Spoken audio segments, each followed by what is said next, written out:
Hello, good morning. അപ്പം ഞാൻ എന്തായാലും വീട്ടിൽ നിന്ന് ഇറങ്ങിയിരിക്കുവാണ്. അപ്പം ഞാൻ തനിച്ച് ആയിട്ട് ഒരു വീട് എടുത്തിട്ടുണ്ട്. അപ്പോൾ ഇതെവിടെയാണെന്ന് പറയുന്നില്ല, നിങ്ങൾക്ക് വഴിയെ മനസ്സിലാവും.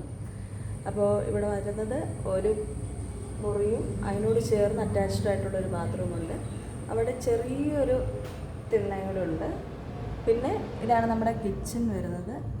ഈ കിച്ചണോട് ചേർന്നൊരു ഹാളും ഉണ്ട്. അപ്പോൾ ഇത്രയുമാണ് ഈ ഒരു ചെറിയ വീട്ടിലുള്ളത്. അപ്പോൾ ഇനി തൊട്ടുന്ന നമ്മൾ ഇവിടെ ആണെങ്കിലും ഹാപ്പി ആയിട്ടിരിക്കും. പിന്നെ ഇന്നലെയാണ് വീട് സെറ്റായത്. 2-3 ദിവസം വീടിൻ്റെ പിന്നാലെ ഒരുപാട് നടന്നു. വീട് എവിടെയും കിട്ടാനില്ലായിരുന്നു. അപ്പോൾ അങ്ങനെ തപ്പി കണ്ടുപിടിച്ചാണ് ഈ ഒരു വീടെന്ന് പറയുന്നത്. അപ്പോൾ കഴിഞ്ഞ തവണത്തെ വീഡിയോയിൽ ഒരുപാട് പേര് സപ്പോർട്ട് ചെയ്തിട്ടുണ്ടായിരുന്നു. ഒരുപാട് സന്തോഷം. ഒരുപാട് പേര് കല്യാണമൊക്കെ ആലോചിച്ച് വന്നിട്ടുണ്ടായിരുന്നു. അതൊക്കെ ഒരുപാട് സന്തോഷമുണ്ട്. കാരണം നിങ്ങളുടെ വീട്ടിലൊരു അംഗത്തെ പോലെ എന്നെയും ചേർത്തതിൽ അവരുടെയൊക്കെ നന്ദി മാത്രം, സ്നേഹം മാത്രം. അപ്പം സപ്പോർട്ട് ചെയ്ത എല്ലാവർക്കും ഒരുപാട് നന്ദി. അപ്പോൾ ഇനി തുടർന്ന് ഇവിടെയാണ് നമ്മുടെ ലോകം.